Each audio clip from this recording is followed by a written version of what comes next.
Hello, welcome back to All for United WFC. Well. I was so prepared for tonight's show for once. I was like, right, Sunderland review. I've got this. Let's write it down. Got our player of the match poll ready. We've got everything sorted. And then David Ornstein happened and his tweet that has gone out there right now. Everyone's talking about it in the chat already. I can see all of your comments talking about it. We are going to start, obviously, with Russo. And the news, Arsenal with a record-breaking bid that has come in the last kind of 24 hours to Manchester United for Alessia Russo. We all know the deal with Russo. We don't need to go over that again, that she's obviously out of contract in the summer. But this is the first big-ish development that we've got in relation to another club being, well, not just actively interested, but now we've actually got a bid on the table for our striker now. So I'll just come to each of you. Because I'm not going to ask you, do you want it to stay? Do you want to, all this? Because we've done all of that over the last 6 months or so. But Mary, your thoughts to that bid? Because like I said, this is the first kind of development we've had. We've had interest. Now we've got a concrete world record bid now on the table. Well, I mean, we've had that discussion about the word concrete, Connor, but okay, we'll crack on with that. I think that I'm a little bit annoyed because I was quite happily sat there doing my research, watching the match, doing all of that jazz, so I was ready for our show tonight, and it's been taken over. How do I feel about Alessia Russo? I've got to say, I think Arsenal played an absolute blinder by throwing that on the day before the window ends, because they've really pushed us into a short-term decision, which is what it will end up being. I feel like you've got it. Oh, hello. Bye, Charlie. I feel like you have to take the emotion out of it and think about it factually. And for me, the facts are as follows. So fact number one, contract ends at the end of the season. We know that. That's a bit of a nightmare. So that puts us under a bit of pressure. The fact that it's not just a bid, and I know that in the women's game, it's peanuts compared to the amounts of money that get spent in the men's game, it automatically makes it sound, oh my goodness, it's a world record bid.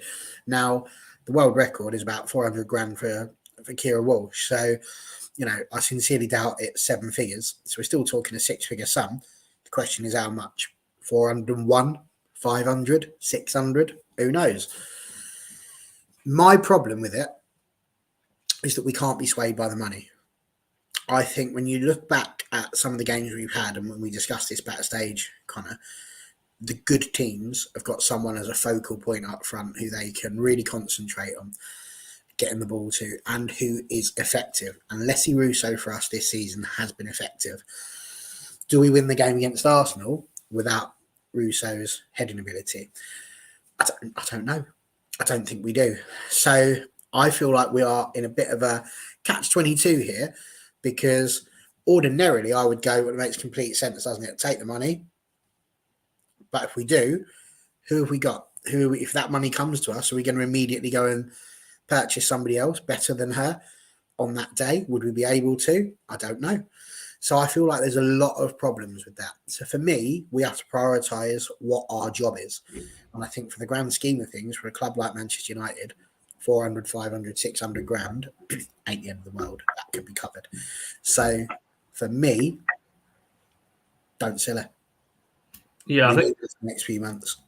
Charlie, there's a lot of great comments coming in, obviously, about this. This obviously is the talking point of the day. It seems now that when it came out about 45 minutes ago, I think the comments are pretty split here. There's a few people saying that we should accept it because of the offer. Obviously, if it's world record, as Barry said, it's going to be about 400k plus to break the world record. There's a few people just saying we shouldn't sell her at all because we need her for our top 3 push, and letting her go on a free, sacrificing that, letting her go on a free, but getting Champions League is just as valuable. Where do you stand on this? Because if the offer is as high as obviously is reported, it's a good amount of money. But with the window ending in 24 hours or whatever it is, we're not going to be able to replace her. So then we're left with whoever else would start up front. What's your kind of thoughts on it? My first thought is Arsenal breaking the wall for a player that will be free in 5 months is mental. That's the first thing. I also think that if there was a guarantee that money would go back into the women's side, then might be inclined to say take it, but there's no guarantee of that at all. Because with that amount of money, you could probably buy a player that's twice as good, as long as you could offer them the wages that they're after and what they wanted to achieve with a football club. What I don't like is, from our point of view, for it to come at this point. Yeah, that's right. So to do it at this point is really disruptive. And I think that's what annoys me most. What worries me is it could have an impact on the second half of our season. It could derail things. What I'd be really interested to see is if she is looking to go, is how she's behaving, which I imagine is very professional. You don't see anything else from her.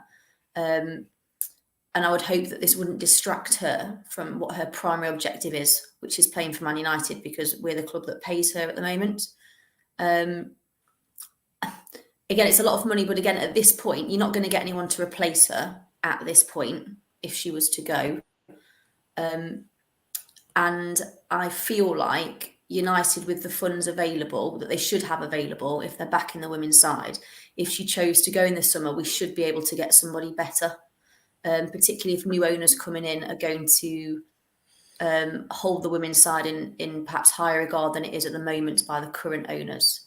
It's just really annoying at this point, but also mental from our. But I kind of get it. Our Blackstenius hasn't been performing as they like.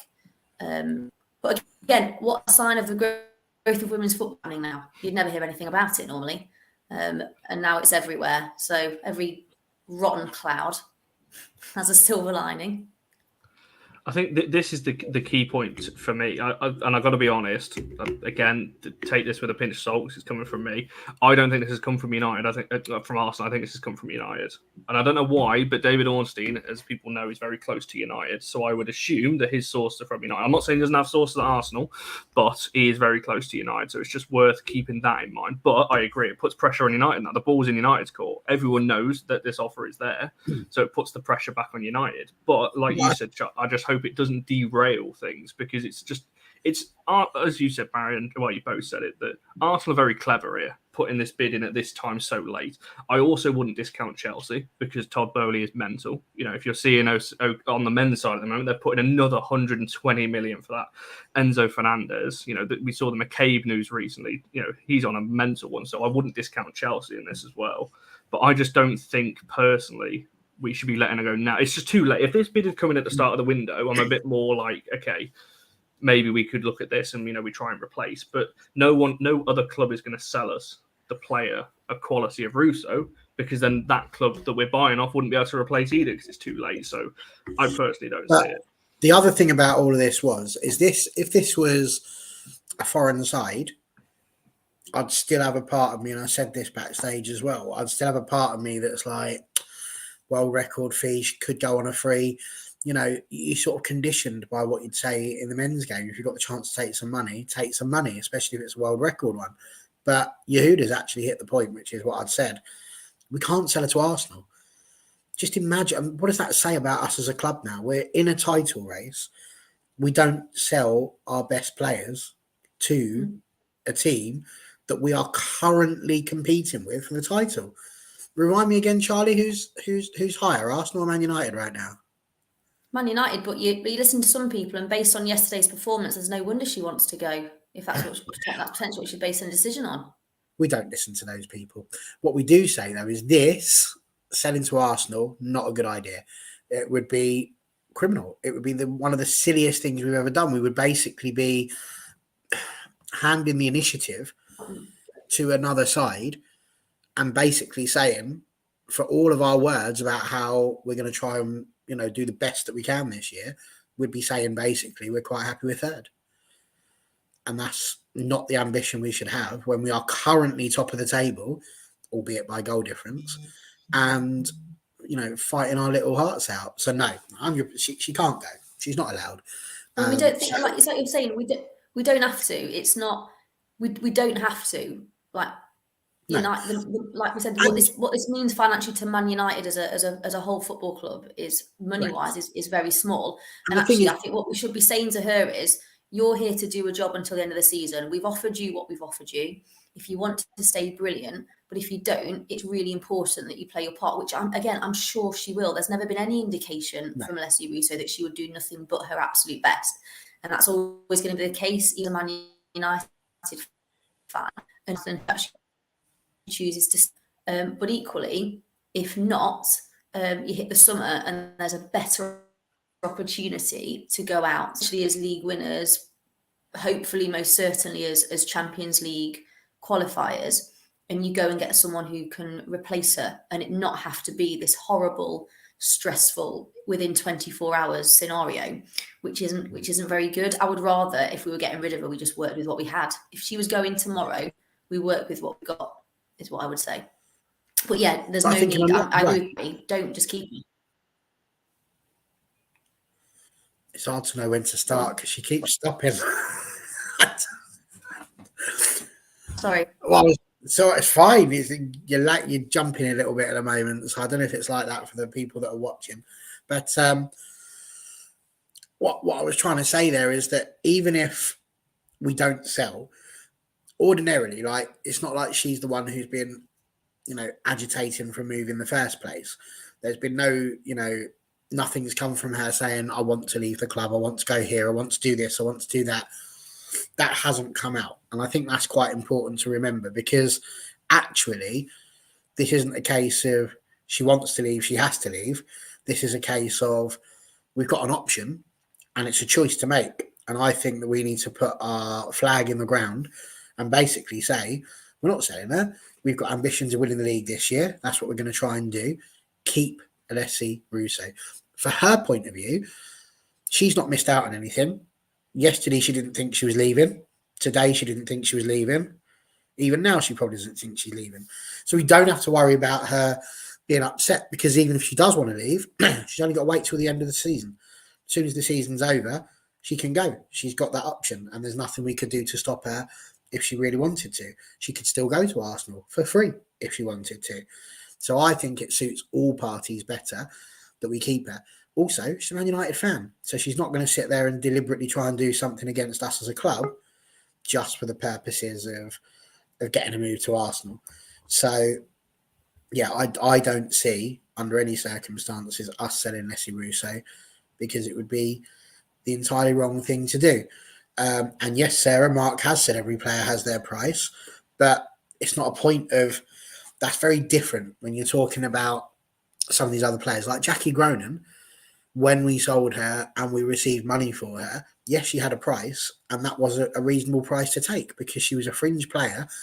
And for all of the tears and wailing and gnashing of teeth that might occur because Jackie decided to leave and we sold her, look where we are without her. She wasn't a vital cog in this team. People can tell me that until they're blue in the face, but she wasn't, because if she was that vital, we wouldn't have been able to replace her as easily as we have done. Alessia Russo, on the other hand, I'd argue, and I don't know if we're going to segue into it yet, but I'd argue we missed her in the game against Sunderland, and I think she probably would have done a bit better with some of those aerial balls. So, no.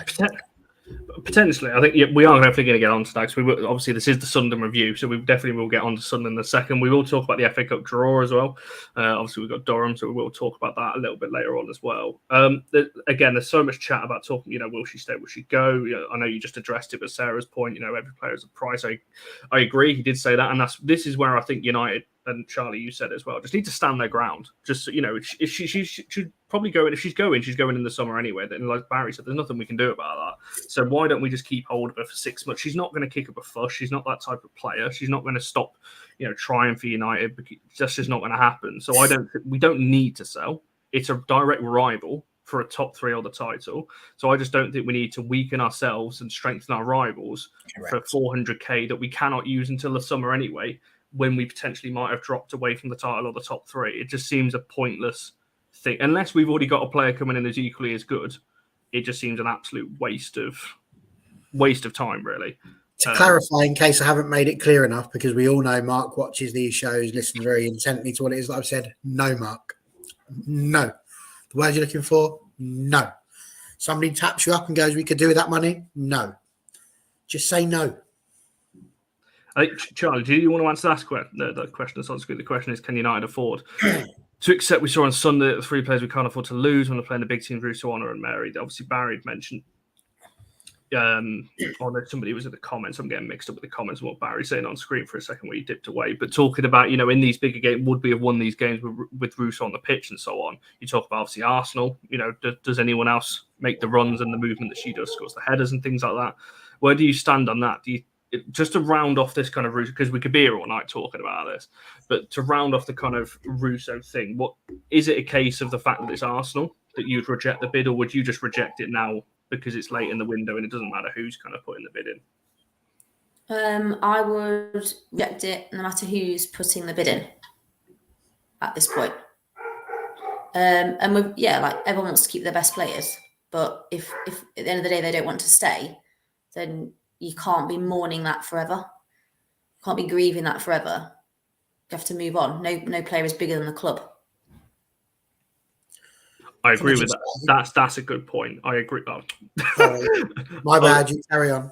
No, I was just going to say, I think that is definitely a thing, because obviously this all what happened with the McCabe news over the weekend. And I'm not saying that stirred the pot. Obviously, Jonas didn't look very happy when he got asked that question about McCabe potentially going to Chelsea, and flat out rejected it. I wouldn't be surprised. There's definitely interest, and there's definitely been a bid going in. But I think the timing is definitely to try and disrupt something that we're doing. Go on, Barry. Sorry, I was just going to say, the answer to this question needs to be very simple. If there is anybody above Mark Skinner telling him that he has to sell people because of finances, then that person needs a short, sharp slap to the head. It's £400,000. We probably pay that. We do pay that on about 2 players' wages on the men's side for a week. So I sincerely doubt for 1 second that's going to be a problem. I don't think there'll be anybody backstage saying to Mark, you have to sell. So, Mark Skinner will decide who plays for Manchester United and who doesn't.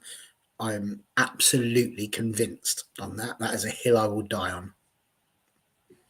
No, 100%. Oh, Sang's into the chat. Like I said, here he is. It's I wouldn't say it now, but as I said earlier on, I wouldn't be surprised to see Chelsea enter the mix, because Todd Bowley's just mental with the money that he's chucking around. FFP need to have a look at his finances. There's something dodgy going on there. What's Carol said? Alessia said it herself. Exactly, and I just don't think. Well, we'll end it on that then. To wrap up, short fire question to all of you: can you see United selling Russo for any, not just to Arsenal, for any price this window? No. Charlie? I would hope not. No. Well, it's literally just been reported. Tom Gary has literally just tweeted, understand United have rejected Arsenal's bid for Alessia. Look how quick that was. He's sat here watching, he's listened to me, and he's literally just texted them now, do one. You never know, do you? Like, United might have released the fact that Arsenal had put a bid in, knowing it was going to get out at some point, to just then come out and go, yeah, we've said no. Well, we're the big boy here. We're the big girl here. We've said no. I'm feeling a McFly song. You asked me if I'll sell you Russo, but I said no. In answer to this, TJ, he's literally just tweeted what I've just read out. But it literally said, understand, but Man United rejected Arsenal's bid for Alessia Russo, would have been a world record fee. Man United do not want to strengthen arrival in January. Talks on 100% dead yet, though. More detail, and obviously linked to the article there. So I would expect this to rumble on over the next 24 hours. But I agree with these two. I don't think United sell under any circumstance. It's just too late in the window. They're not, but Barry can believe that, I'm sure. But no, I can't see it under any circumstances now. Not with 24 hours left. Maybe earlier in the window. No, I don't think so. I'm not going to lie. If I'm going to really be controversial, I think if the United board are listening to what fans want in terms of players' contracts and signings, they really shouldn't be, because we should have the best football operators up there who make footballing decisions based off the knowledge they have, not off fan opinions, because otherwise we'd end up with everybody in our club. That sounds like you're mugging me off slightly, yeah. But there we are. I'm assuming, well, obviously it's definitely the men's one. Derby and West Ham. I'll take that as well. Make sure you check out the men's channel, by the way. Another home game. Crikey, it loves us today. Oh, this year, didn't it? The fixtures computer. Indeed. So, but no, we'll keep an eye on this. We'll be live again, I'm sure. We're not ending the show now, by the way. We'll get onto the Sunderland review, which is what we're here for. But yeah, make sure you keep an eye on all of our socials because we'll be live again. If anything changes in the next 24 hours, we'll be live again just to talk about it as well.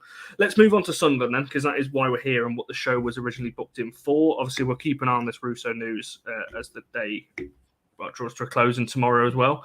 But let's move on to Sunderland. Charlie's got her notes at the ready, so has Barry, and so have I, but mine's on the screen. I don't have anything to show you, so I can't hold anything. I'll hold my phone up. There we go. Right, I'll come to each of you for your kind of initial thoughts then. Barry, for yourself, we won 2-1, Paris with 2. Wasn't a great performance again, a lot of missed chances, but what's your overriding thoughts on the game itself? Number one, we went through. And that was something that I very much stated we needed to do, and we did. I am pleased that, as I've said time and time again, Mark listened, and he didn't go for heavy rotation. He did make a couple of changes, obviously. Russo coming off and going onto the bench. Thomas did start, Fielder starting. But honestly, I didn't feel like we were really under threat. I think Sunderland probably had about a 10, 15-minute spell around about the time they scored the goal where they started to pressure us a little bit. But realistically, we were not, I don't think, troubled too much by Sunderland, if I'm honest, which you would have expected. So I thought it was a good first half in terms of, I don't recall Sunderland really having a chance. We sort of grew into the half, started off pretty sloppy, weren't playing well with the ball. It was not being held well. Possession was being given up quite quickly. We then got to a point where we started making chances, and that was where we were quite profligate and we weren't putting the ball in the back of the net like we should do. And then eventually Paris did manage to get one in. Obviously gave us the advantage. Second half, we didn't sit back. We carried on, and I felt was the better team overall. So the better team won, but we definitely needed to score more than we did, really, and we should have scored more than we did, I would say. Yeah, I think it's a fair reflection. Charlie, you were at the game. What was it? Well, first off, what was it like being there? Obviously, it wasn't a massive ground. It was kind of your typical, well, not even non-league, really, lower than that, grassroots, really, kind of pitch and things like that. What did you think of the game overall? I thought it was flat. I thought it was sloppy in possession. I thought the pitch was terrible. I think we don't cope very much in those situations where the pitch isn't like a carpet. We need to deal with that sort of thing better. The pitch was also at a ridiculous, in decline. It was horribly sloped. You could see it.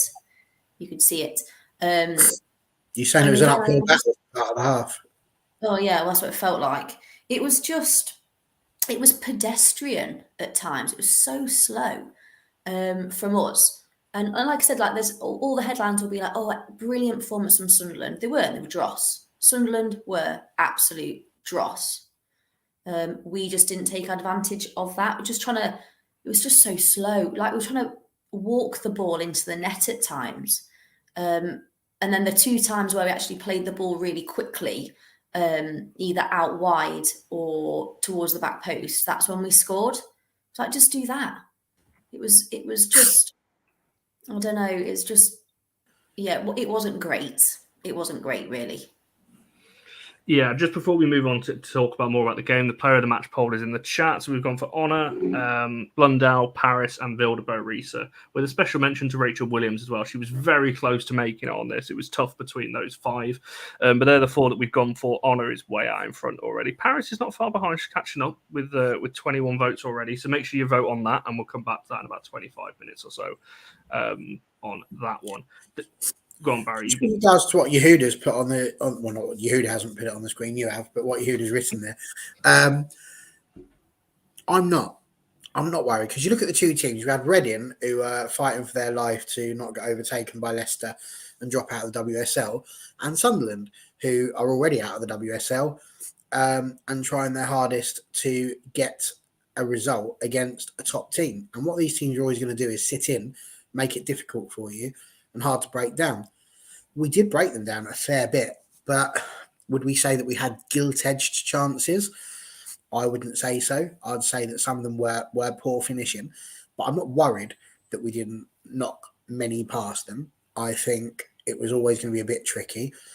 We do also have to point out that there's going to be a very different type of pressure, I think, for the rest of this season now, because we've gone from being, could we be in the top three, to we should be now. It's not a question. Dropping out of the top three wouldn't be a good thing based on how well we've done. So there's an added pressure now. Then they really have got to mentally be able to keep up with that. So I wouldn't say I'm worried yet, but that is going to play a part in it.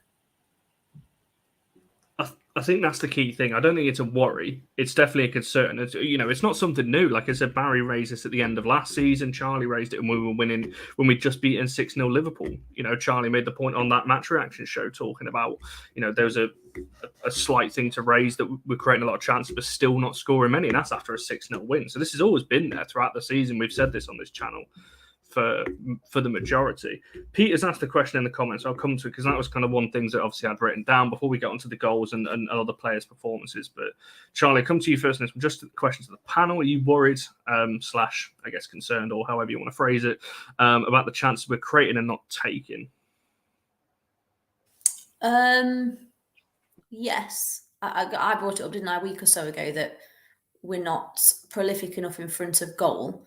I do think part of the problem against Reading and against Sunderland was how we were playing when we got in and around the 18-yard box. We've got so many players who are accurate from distance, so you can take a shot and put the opposition under pressure. They just weren't doing that. It was, and again, I suppose the thing that Reading and Sunderland had in common was that they just had 11 players, just had 11, 10 players behind the ball the entire time. Okay. But then saying that, we had, how many chances did we have? 22 or something. It was something berserk like that, wasn't it? 21 shots, 11 on target, apparently. Just wasteful, just really wasteful. Getting in good positions and snatching at it, or taking too many touches. Like, there were really good times when we made quick breaks, and Tooney or Zelen would all get the ball in the middle, and see Patterson, Williams and Thomas make runs, and then the pass just not being made, just stopping the ball, turning around, having a couple of touches. It just didn't feel like instinctive, like it had done earlier in the season. That's what I would say. It's almost like they're thinking about it too much rather than it just happening naturally. And again, that could be a little bit down to the pressure. But I do think there's something in our inability to play well on a crap pitch. I do think that. I'm so pleased we drew Durham at home, for goodness sake. Like, we need to cope with that better. You almost need to wait. If you get drawn against a lower league side in a cup, you need to train for that on a shit pit, sorry, said the teacher. On a rubbish pitch. I know, sorry. I think that's definitely that's the first time I've heard Charlie swear on one of these shows in a long, long time. Just to add to the drama, by the way, I've just put this in the chat. If anyone's seen Emma Sanders' tweet, it seems like Arsenal panicking. Oh, God. I think I'd like it's to like throwing poo at a wall and seeing what sticks. We heard that bit. But yeah, I think Arsenal are just, with a world record bid potentially for Russo. They're now after Sidney Pro. They're after everywhere. Arsenal are just panicking because of the position they're in. They've obviously got a couple of injuries in their attacking line. Yeah, this is going to be an interesting 24 hours, that's for sure, from an Arsenal point of view. They quite clearly don't love Russo like we do. Look at them. Just going for anyone and everyone. We love Russo. Is that a world record bid for Bruno, by the way? I don't know what the bid is for Bruno. It literally just says Arsenal have made an offer for Sidney Bruno as well. I've got to say, I'm a massive fan of irony, and I love these sorts of things. I will wet myself thoroughly if Bruno does go there and outscores Miedemar. It's like, we called it just well in advance. We didn't realise it would be for you. I would find that quite funny. this show is going to be crazy because if more stuff starts breaking over the next half an hour, this is going to go all over the place. I'll try and bring it back to Sunderland though with the question. Barry, you said you're not concerned, but I'll ask you a different question. What do you think is going wrong? Because obviously the pitch does play a factor. It was an awful pitch when you looked at it, but it's not just on these pitch. We struggled against Reading, pretty decent pitch, at Reading at that ground. We're doing it at LSV, we won 6-0 and we had so many chances that we wasted in that game. So what's your kind of thoughts on this then, Charlie, if you want to jump back in as well on this? I'd say the games we've struggled are the away games. You look at the home games we've had, we've sort of smashed them in for fun, really. Liverpool, 6. Reading, 5. So we are doing quite well at home. What's that for? What do you think is for? What are you saying? Was it not 4 when we beat Reading at home? It was 5. Reading? It was I'm 4. sure Reading was 5. I demand you Google it. We beat the first game of the season, 5-0. Who's got their stats right and wrong here? It was 4. Was it 4? It was 4-0 at half time. We didn't score it in the second half. Oh, who did we beat 5 then? Because that was around about that time. We beat Villa 5-0 at home. Well, at Old Trafford, wasn't it? Tyler Ward's Barmy Army. Yeah, sorry, forgot about Old that Trafford. one. That was Should have kept that one. Never mind. But either way, 4-0. 4 is still better than 1. I don't know what it is about me. I'm getting my scores wrong all the time. I'm getting old. But anyway, at least you feel better now because you've been right for once. So that's good. So no, I'm not overly worried. You're going to get this. We had some great chances, but they weren't taken well. Like Lucia Garcia, there was one towards the end when she came on. She's fallen down on one knee. She's managed to get herself up, turned nicely, moved over to the right. On another day, she can have hit that top corner, no problem. Instead, she shanked it and it went across with, less power than, well, I don't know, Charlie's router at the moment, I suppose. So, what do you mean? What do you mean? So yeah, I think not your router. Oh right, sorry. So he's a brand new one. So your roots are fine, love. But Thanks. I know. I'm not too worried. It could become a worry if it carries on, but I think generally we are better against teams that are more likely to want to come out and play as opposed to ones that are going to dig in a bit deeper, and they do that more at home. I think when teams start to express themselves a bit more and we get the chance to counter, we're better. I also think, the front three wasn't the front three that we would usually play at the beginning. Rachel Williams was brilliant. The only reason I wouldn't have put her in the top 4 for the player of the match poll was because she didn't really have many chances as such, not ones that she could have taken as well as she did before. Her hold-up play was brilliant, and her pass-through for Fendi Keats on the second goal, absolutely superb. I know, TJ, right? And coming from me, it's amazing, isn't it? It's unreal how this works, the irony. But I don't feel like we should worry just yet.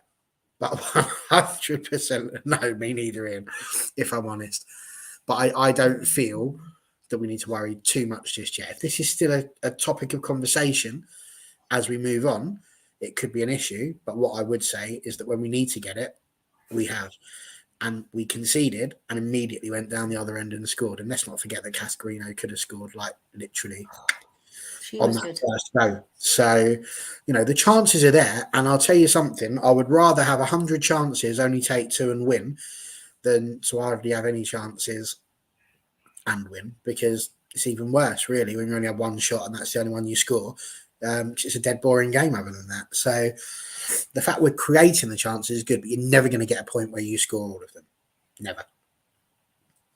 Charlie, the reason I bring it up is because of this, really. It's topic of conversation until we get that game where we have a load of chances and we don't score. We nearly had it against Reading, until Rachel Williams saved the day there. We nearly had it. And the reason we bring it up is, like I said, we've been bringing this up when we still are winning. But when we've been winning well, we've been saying this. Like I said, we scored 6 past Liverpool. Charlie, one of the first points you brought up is that we weren't that clinical and we scored 6. And that's because we had about 30 other chances that we just seemed to pass off as well. Whereas you see like a Chelsea or an Arsenal, they're scoring 9 and 10 in games like that. Potentially not back into this season, but did you want to add something off the back of what Barry just said there? I saw you kind of put your hand up when I asked that question as to why we think it's going not so well.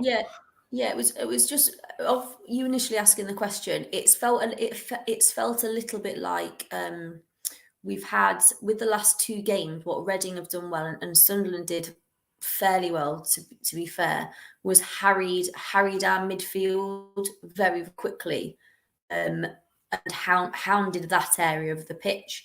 And I think that from both sides has caused us a couple of problems. But again, if you play the pass quicker, then that's less of an issue. I've just felt like our midfield's been harried a little bit. I always try and come back to the fact that sort of previous seasons we lose those games or we draw them, and obviously winning when you're not playing brilliantly is as important as winning when you're playing really well, if not more so. I think the game against Everton will be interesting. Obviously, no, not talking about the lows tonight, because Everton are sort of an interesting side, aren't they? Because they're sort of lower down the table, but they also will try and attack. So we might find we have more success there. But yeah, it's just being more clinical, isn't it? Like we're missing a fair bit up front as well, weren't we? Like, obviously we've got a stronger squad, but there's no Galton still. Russo wasn't playing. There's all those sorts of things that you have to take into account that had a bit of an impact. No Hayley Ladd, so Zelen was having to do a bit more of the dog's body work, whereas actually we've quite enjoyed seeing her play a little bit further up at times. There's still this really weird thing that I can't get my head around, and someone mentioned it in the comments last week, and I need it explaining to me because it's clearly deliberate now. So when we're attacking, Blundell cuts in and she's a central midfielder. She is a central midfielder, and Katie Zelen picks up the left back. Now, against Reading, I thought that was because Katie Zelen was sick of Hannah Blundell being out of position, and then did it again against Sunderland. So it's clearly deliberate. I think it just allows Blundell, because Blundell's quicker. It allows her to she's been really good, hasn't she, Hannah, at cutting in? She's been really good. Obviously, it might also, just as an observation, it might also be the case because there's no Galton out there. Just throwing a thing in there. The last couple of games there's been no Galton, so whether we need that extra cover on the. Someone did ask about Galton earlier on. If we've got any news on it, I don't know.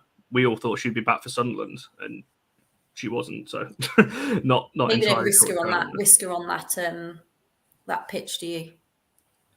I agree.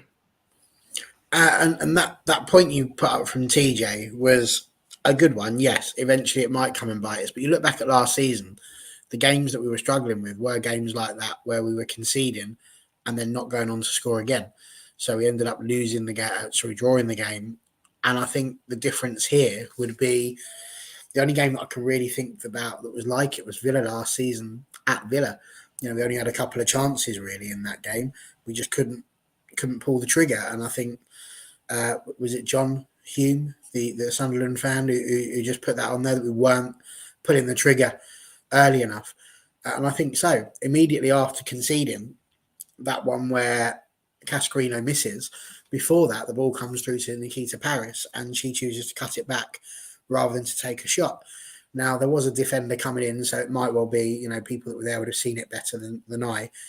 But there were opportunities where we could have took a shot and we didn't. We ended up putting it back or crossing it and trying to be a bit too cute with it.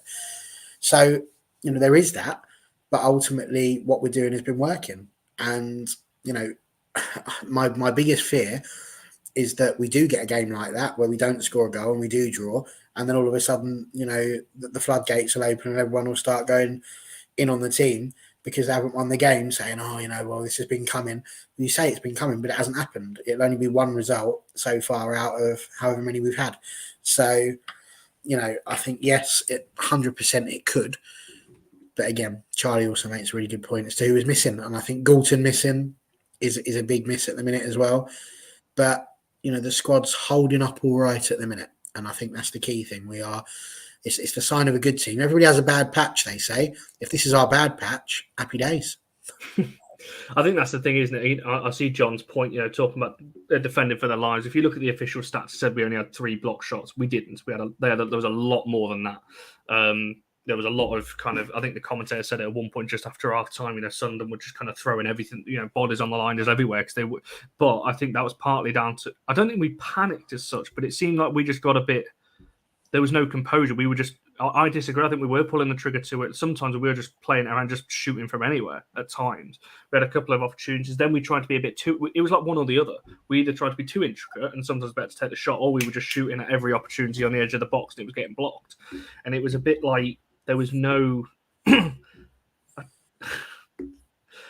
I've just seen Ian's comment. It stopped me in my tracks then, but that put me off. But I think, like Barry, you just said, if this is a bad run of form and we're winning anyway, then I'm all for it. And when we get back to a great run of form, we'll be smashing teams anyway. Hopefully that can come back for when we play Chelsea and Arsenal City and so on. But I'm not, for me personally, I'm not concerned. But I will say, I don't think this is all on Russo and Goldson not being there, because we were doing this earlier on in the season when we had them both and we were winning games. I just think it's a trait that United don't. Oh God, am I really going to say this? I don't think United have got the clinical type of players that maybe other clubs in Europe have got. I think we've got really quality players, but maybe that little edge, that some of these real top world-class players have got that we maybe not have yet. Just to respond to what Sporty McSportface has put on here, nice password, by the way, looking at it like that, nobody would get that. You say you can't really afford a blip of missing chances, drop points can cost you. Yes, we know that, 100%. But we're talking about a side at the moment that was struggling to make it into the top three, that is now currently fighting for the title. And the reason why they're doing that is because they've done better. If your expectation is that you are going to steamroll over every single team and take more chances, I don't think that's realistic. You look at the squad that we've got. Would we argue we've got the squad depth properly as Chelsea and Arsenal do? And I would argue potentially not, although having said that, Arsenal had a couple of players injured and now look at them all of a sudden with headless chickens. So who knows?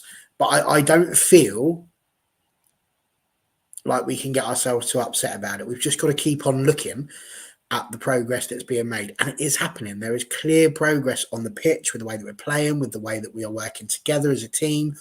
It's happening. We can see that. If we do end up drawing a couple, let me be clear, it's not going to affect us finishing in the top three.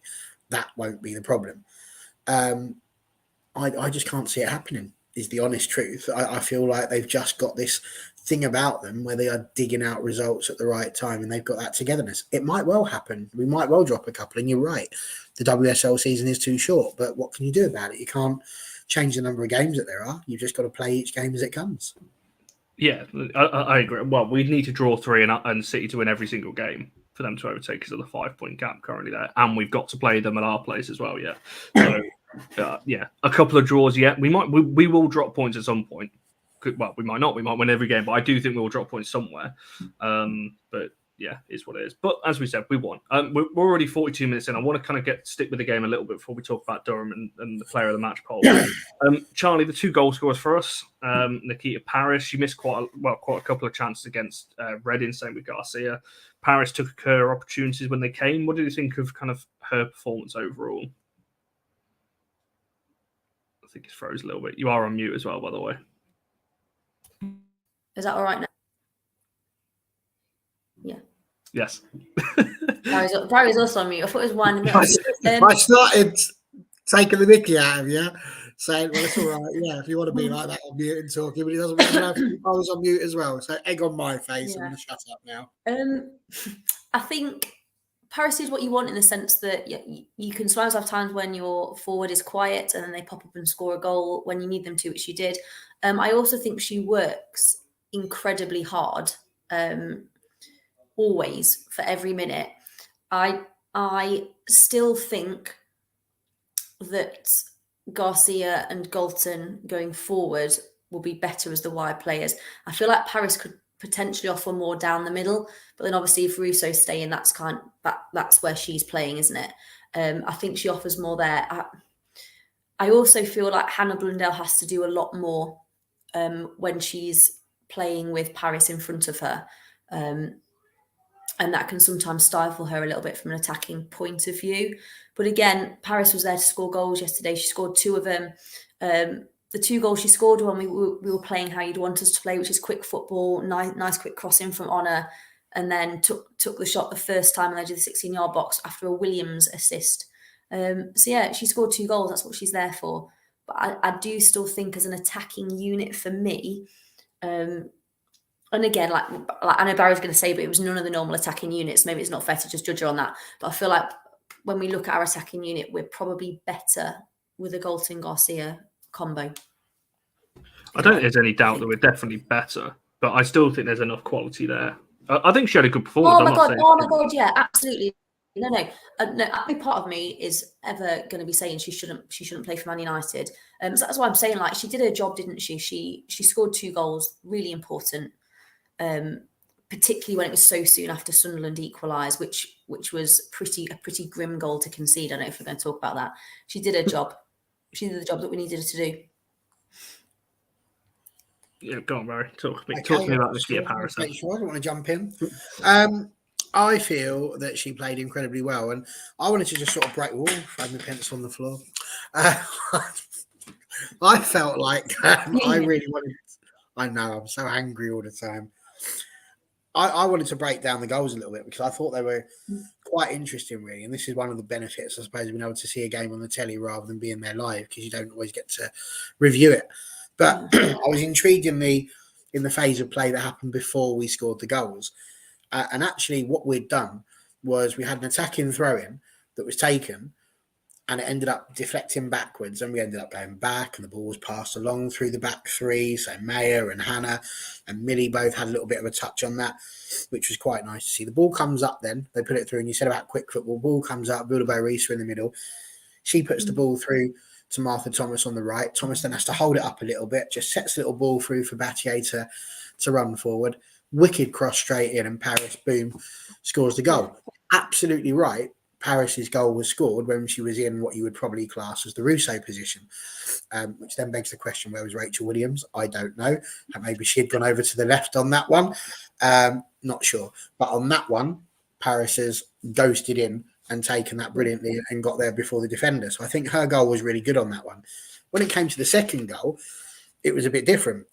Again, it had come from her having that opportunity to shoot first, didn't, pulled it back. Ball ends up bouncing around the box a little bit. Cascarino has a go, wallop, saved, cleared for a throw. In comes another throw. And it's quite interesting because Cascarino lost the ball. Zellum then comes in, and the two of them really squash that player effectively, give them no room. Zellum wins the ball back. Brilliant play in the box. It's quite cool if you watch her face for that one, because she's going and she's being pulled along, and she literally just sort of goes, ref, and then just plays a little pass in to Rachel Williams.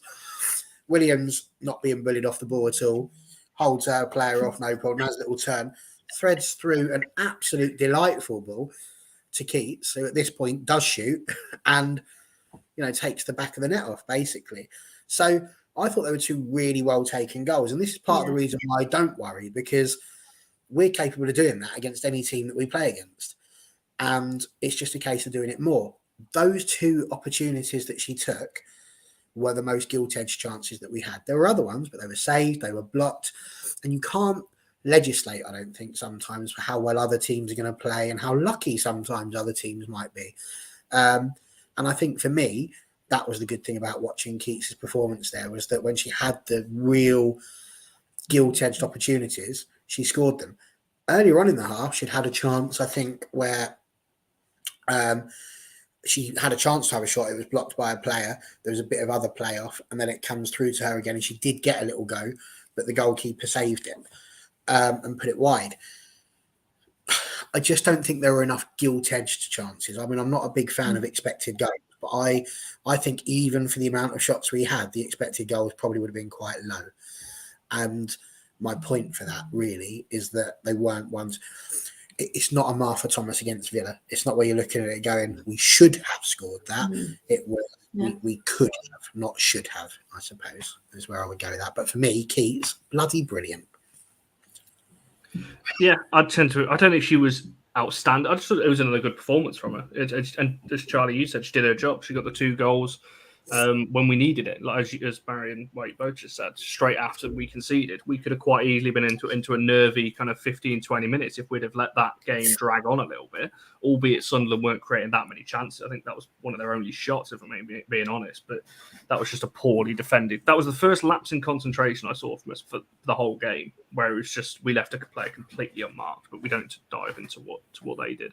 The only other point that I had written down, something to talk about, was the fullbacks again. And I feel like we're heavily reliant on this. And I feel like if teams work out how to stop our fullbacks, we're in a bit of trouble.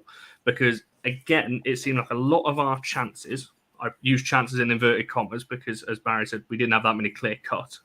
We had a lot of pot shots from kind of in and around the edge of the box that were just blocked a lot of the time. Or if in Cascarino's case, unfortunately for her, it ended up in somebody's back garden. The shot in the second half. But just talk to me about the fullbacks, because two of them are, well, they're both on the poll, they're both on the player of the match poll, so they clearly had good performances. But Charlie, for yourself, before, just in case you lag out or whatever else is going wrong, talk to us about Blundell and Honor, because they're both on the poll, so clearly our fullbacks had a good game again against Sunderland.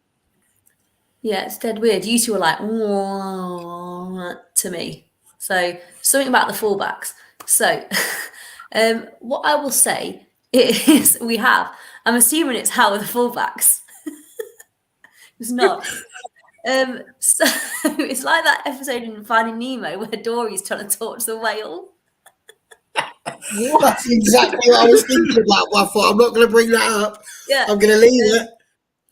I feel like Blundell and Honor, how they're both doing at the moment, offered two really unique threats at the moment. They're both doing quite different things. So Honor is obviously very much sticks out wide, really quick, really breaks up play, lots of brilliant crosses into the box.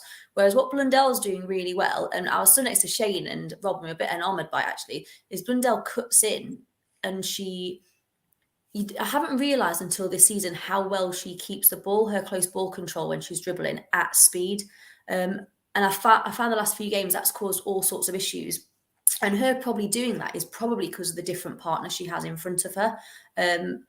So they both offer two very different threats at the moment, which I think is a good thing, because it makes it more difficult potentially for an opponent to think, right, well, both fullbacks are going to be wide. They're both going to run at us. We just need to set up still with that. But actually, they both offer very different things at the moment, which I think is good. Hopefully that answers the question that I didn't hear.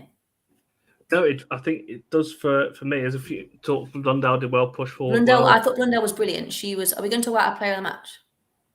We will do in a second. Yes, yeah. We'll move on to that before we look at the draw. But Barry, this comment here. Personally, think that our main fullbacks, Honor and Anna, I think you're missing the H there, have really stepped up this season. I agree. I fully agree with that. But Barry, as I said, they're both on the poll. What do you make of those two performances as well? Well, outstanding. You know, Hannah Blundell, I really enjoyed listening to bits of the commentary. I couldn't do all of it. I had it on double speed sometime because, hour and a half, I was trying to watch it in an hour effectively. So we did have a bit of speed on, but there was moments where I caught it. And what the commentator on MUTV had said was, I think Hannah Blundell is a bit like Dennis Irwin for the men. She's just entirely underrated, but just goes about, does her job, is entirely just consistent. And as I say, I'm underappreciated. It's the wrong word, but she's steady, consistent, just keeps doing what she needs to do. I thought she was superb. I love that. There's your H, Connor. Did you do two of them though? That's the question, Dave. I thought she was awesome, Hannah Blundell. I really did. Annie, whatever. She did really well, and delighted for her, because there was a couple of points last season where she just sort of dropped off a little bit. And I remember turning to Charlie, and Charlie turned to me, and we were like a bit worried sometimes when people come down the right-hand side. And actually, she's 100% pulled it back now. And I think she is strong and good and brilliant, in fact, at being at left back. So I think we do have two of the best fullbacks in the league currently. And it's showing, she's got off on the score sheet. She scored a goal, which isn't for everybody at Man United Women. So, fair play to her. With regards to defending, when it came to the goal, though, I understand that the player, Holmes, Abby Holmes, wasn't marked. I felt like that one, it was a little bit, it reminded me a bit of the goal from Reading against United with that corner as well, because we just had a player that sort of drifted off. And unfortunately on this occasion, that was Mayer. It was as if Mayer just misjudged the flight of the ball. Keats wasn't really marking anybody either. And so on that one, we obviously conceded. But you know what? we haven't done it much this year. And it was a good delivery as well, to be fair. It was right in the danger zone. So I think no defence again is going to be absolutely spot on all the way through. So for me personally, Blundell was my player of the match. Oh, you've stolen the next bit. Well, I don't need to ask you who's yours was now because you've just said it on there. But I think it was. Oh, I'm going to really upset me. It was either Rosie or Molly Kamita that said it, didn't she, on Sky Sports recently, and it kicked up a lot of fuss with Chelsea fans, believe it or not. That because one of them said that United have the best defensive unit in the WSL now, and I think it's hard to disagree with that. Statistically, it's right. We've conceded the least goals, and our fullbacks. I don't think many will contest with that either. So I don't know why that comment caused such a stir online, but there we are. Zelen was so close to hit. Yeah, I agree, but I just don't think we should be leaving players unmarked. And I think someone made the point that might be our first set piece goal conceded. I think, unless that stat's wrong, that might be our first one we've conceded this season. Unless somebody can think of one. I don't think from a set piece. I think it is. I'm not being funny. We've only conceded 6. So, you know, in the league. So I can't imagine there being too many. Although, was it a set piece against Durham? Oh. I feel like there might have been a couple of set pieces there. 2, wasn't it? Was it 2? That's what you expect from these championship sides, isn't it? That's all they've got. I blame the commentator. Again, he said there's no way this lot are scoring unless they get a set piece. They're not even trying to get past the halfway line. I'm like, don't say that! It's going to happen. But, you know. There we are. Right, we'll come to play of the match before we quickly talk about the fact that we've got Durham in the next round. Barry, you've just said it. Yours was Blundell. I don't think she's going to win the poll, just looking at it right now. Charlie, who was yours? Mine was also Hannah Blundell, and I've probably covered why maybe previously. I thought she was brilliant defensively and offensively. Caused Sunderland all sorts of problems. What I will say is I thought Battier did well. I thought Parris was brilliant as well. But I would have actually put Battier number 4 out of 4. For me, it was Blundell first. I was torn between Blundell and Vilda. I thought Vilda had an absolutely fantastic first half, specifically. She really did. And I was deliberately looking for it because everybody's been called, well, not everybody, some people have been calling for Vilda to be playing. And I think she really did do quite well. There was some excellent through balls. That she was back defensively as well. There was a good point in the first 10 minutes. There was a player that got injured. I don't know if you saw it, Charlie, but the one where she got smacked in the face with a ball. And that was Vilda had got in the way of that, and it just rebounded back on her face. And that's what I mean. She was everywhere on that. She really did put the effort in on that one. And I think it's fair that we call that out as well, because she was very good. You know, she did play incredibly well. So for me, I would have gone Blundell, then Vilda, then Parris, then Battier. But my spidey sense is tingling. I've not voted. I'm going to guess that it's almost the opposite from the legends in the comments. I would have gone personally. I think Blundell had a really good game, so I probably would have gone with Blundell as well. The poll's gone now. I can't see it. But of 30 seconds ago, the poll. It keeps disappearing. 30 seconds ago, Honor was on 51. Vilda was on 8. I can't remember what the other two were on, but Hannah was second and Parris was third. I know that. So, yeah, Honor wins today's player of the match poll. She's won a couple of these, and I agree. And I think this is the thing with Honor. She does this week in, week out, and most people just think it's just another Honor performance. It doesn't get recognised as the same because she does that week in, week out anyway. And yeah, VBR. We had to put her on the poll because I think she's been crying out for chances. She's got a chance, and I think she took it. I think she did enough. Maybe not to start the next game, but certainly to be getting minutes in the next few games, that's for sure. Right, before we look to wrap this one up then, I'm going to see if I can put this on the bottom. I had it. I've got it. It's there. It's in front of me. And I may have, as I had to look at it, I did vote for Hannah. So it's finished on a 49, Keats 24, Hannah 20, and VBR 7. So there you go. They're a little bit out, but there we are. It's not too bad. Where's this banner? I just wanted to put along the bottom. So I'm going to put that scrolling ticker along the bottom for you. It's all I couldn't be bothered to try and figure it all out. But that's the FA Cup. That's the FA Cup draw anyway. And as people have been talking all out, we've got Durham at home, so it's not an away game at Durham for once, which is quite good. But the key draws for me in there, well, the other one that I'm looking at anyway, Chelsea v Arsenal. One of the big teams is getting knocked out already. Just come to each. Well, Charlie, what's your thoughts on Durham then? At least it's at home, right? Is that the key for this one? The fact Yeah, that that is we're at key. home? I hate them. I hate playing them so much. Although clearly he's playing a stronger lineup in the FA Cup, isn't he? So that might help us out a little bit. But yeah, I think playing at the home is important on our own pitch. No, I was drum rolling, but then I realised, TJ, that you couldn't hear the sound I was making, which was this. So it probably did just look like that. I'm just glad you repeated that. I'm thinking, what has she done? I've never milked a cow, but I would back myself under pressure to be able to do that really successfully. Pull the other one. But yeah, no, I hate Durham. Absolutely hate them. I think it helps that we're on our lovely, lovely pitch that you can set up camp on. I've got to beat them. It's like a horrible. It's like this weird, nervous tick thing. They're just like it's filled with dread, with absolute dread. Actually, to be honest. That's it. Now you know how I feel. I've never seen a comment like that in my life. Asking if someone's milking a cow. Charlie is a legend. No. All the time. To be honest, though, TJ, we know that idea what's going on. We know that wasn't Charlie milking a cow. Because if it had, it would have looked more like this. Too small for that. That's what was going on. Oh, who are you to talk? Turns out, everyone was interested.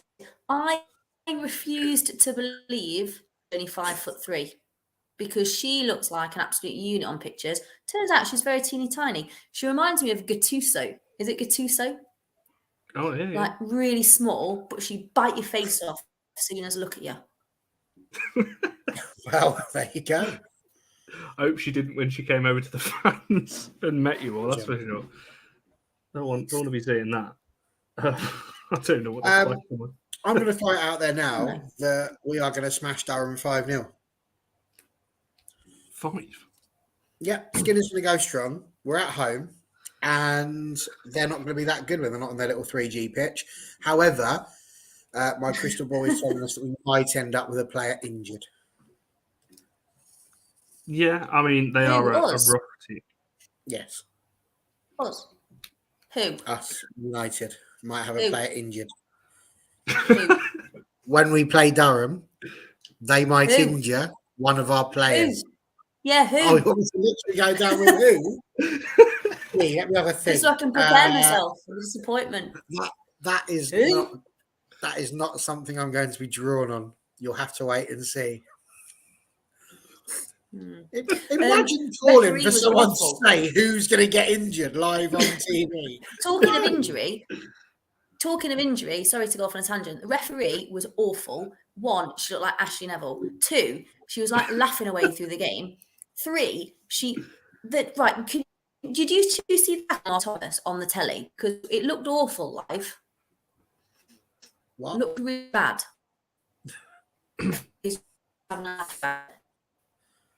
I think it was about Martha Thomas, the tackle on Martha Thomas, from what I got from that. Yeah, it was Martha Thomas's tackle. It was bad. I'm not gonna lie, I don't remember it off the top of my head. But then she actually pulled a red card out for Tooney. At first. Did you see that? Red. Couldn't believe it. I don't think the ref was great. I've got to be honest. She was awful. She's about 9 foot tall. Dear me. The comments are just going off. There's 4 different conversations going on in the comments. There's some still talking about you, Charlie. There's some talking about Russo. There's some giving score predictions. Some talking about something else. I don't know what's going on now. Russo's saying, we're beating Durham 5-0. We're winning the league. That's it. Carol's saying that Sky Sports News have said it was a £455,000 bid from Arsenal. So that adds a little bit of context to where we were. So that's quite a lot of money, to be fair. But yes, 5-0. 5-0, we might end up with an injury because of the fact that Durham are, shall we say, boisterous. Filth. Yeah, I don't know. Yehuda every show is like this. I don't think I've been on a show in the last 3 weeks that have not turned out like this. But there we are. Dear me. Yeah, my thoughts on Durham. Yeah, I'm happy we got an easier team. I say that the fact we've already lost them this season, but I agree with what Barry said. I think the fact it's at home. If this was away, then I'd be a bit more concerned. The fact it's at home, we should be fine. So I'm expecting nothing more than a comfortable 4-0. But we'll get to score predictions when we actually get to that game, which is a few weeks. It's the end of February, isn't it? We play that game. So isn't that game before the Chelsea one? I just feel like before we end, Connor, and I've managed to somehow find this, which is impressive considering the sheer volume of comments that have been put this way. But as we're talking about volume, Yehuda mentioned this earlier, and I realised that obviously I don't really have to talk much about my hair care. It's just a quick polish and then we're sorted. Charlie's obviously mentioned her roots, but I think what everyone wants to know, Connor, is about yours. How have we ended up with this Elvis quiff that's going on here? And how do you get the peak? It's like a Bobby Shelton, but the other way with more. How do you manage it? And do you have to use a brush? Where do we go with this? Oh my god, am I going to reveal this live on here? Yes. It has to be blow dry, with the brush half in it and curl it back, just so it stays, because otherwise it goes flat, and I'm not having that. Yeah, I've got to. I'm not having flat hair. I used to have that in school, and no chance. Not going back to that. Charlie, there you go. There's a comment for you. Charlie's always right. I am. Wow. Until I'm not. Until I'm not. Where's the... No. Absolutely no chance. If you do want to... I'm not even going to say what... L'Oreal. You know why that is, Sarah? Because he's worth it. Oh, jinx. Look at you two. Stop it. You're going to make me go red in a minute. Or maybe it's Maybelline. There we are. God, with a mullet. Yeah, the thing is, I've got the stream on, so I can try and find the poll, so I can see the comments before they're coming up on here. But yeah, no, you don't want to see that. Grow it out. Grow it out. Well, the chance would have been over Christmas, but I didn't have it cut for about 3 months, and that could have been the chance. But I've got to be honest. Did you ever watch The Walking Dead? I've never seen it. That does not surprise me, based on various conversations. Charlie, have you ever seen The Walking Dead? Oh, it's one of my favourite shows of all time. Do you remember there was the one who's got like the bit of the drawl? I can't remember what his name was. Eugene. Wouldn't he be Eugene? Oh, yes. It would be him, wouldn't it? I'm Googling this now. Let's have a look at this. Eugene from The Walking Dead. You'll see what we mean. Sorry. Eugene, Walking Dead. It's Connor. Spitting image. Are you this guy? Are you? Yeah, look, there it is. Look. I realise I'm pointing to it, but the middle row, one where he's looking off the camera, as if he's on page 45 of the Freeman's catalogue. You're telling me that wouldn't look like you? That one. Left. That one there? Yes. It's you. We've got famous people here. Famous people. Look at this chap. He survived a zombie horde. That is amazing. What a find. What a spot, Bazza. If this is anyone's first time here, by the way, welcome to the channel. This is what we do over here. We talk about the game, we talk about everything else, and then something usually like this. So people are agreeing with you. I'm a bit worried now. Yes. Once seen, it can't be unseen. Hey, this fits in. Yeah, it does. We've done a scene. We're all about the structure. Face your face, yeah. Brilliant. Yeah, see, we do have structure on these shows. We don't just free flow it. We do think ahead. I just need you to spot it. That's all. A bit of work for yourself. Yehuda's going for a pun because we are talking about the word. Yeah, don't worry. You'll come back. Yeah. Talking about the walking. I thought the walking dead was Well played, sir. Oh, well played indeed. I don't even know what to say.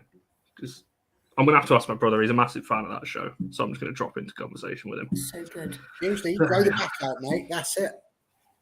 Never. Not again. I hated having it at the length I did over Christmas. If anyone rewatches the shows over December, you'll see what I mean. Not again. You just need that and a dodgy dress sense, and you're there. Some would argue I've already got that. We won't get around to that. Right, we'll wrap it up because we'll be here all night otherwise, talking about hairstyles and fashion and all this kind of thing. When are we next on? Well, if Russo gets sold tomorrow, we'll be back tomorrow night. But I can't see that happening, so we probably won't be back tomorrow night. Make sure you're following the men's channel as well. They were live yesterday. You would get to see Barry again. He was live yesterday. It's a Reading review, but I skip forward to try and find the bits talking about the Reading review because it was a bit later on in the show.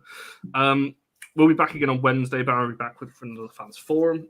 As per, I'm sure there's a lot of talking points to cover that we haven't discussed tonight. Nothing to do with my hairstyles or fashion. I'm hoping, because I'm not sticking that on a thumbnail. Not on my watch, Connor. People in glass houses. And then obviously we're back on Friday for the Reading preview. Reading, oh my life, Everton preview. So we'll be back for that as well, and obviously back for the review and everything else. We have got a couple of specials, some things that we're working on that will be out soon. Make sure you're following the men's new Twitter handle because in the next week or so, the current men's All for United account will be changing name. So if you are following the current at All for United, that is getting changed to another name. So at All for United TV for the moment, that will become the new at All for United account. So make sure you're following that one. Make sure you're liking the video and subscribing if you're new around here. I hope you've enjoyed, by the way. We've covered a lot in the last hour and 10 minutes. So make sure you subscribe and turn the notifications on so you get notified whenever we're live as well, because you don't want to miss a single thing on All for United. We've got some big things coming up into the summer as well that you do not want to miss. I will remove that banner. I'm going to make sure I get that clipped up and stick it onto the socials because why not? But for now, we shall see you guys in the next one. Thanks to everyone in the comments. Yeah, Eugene.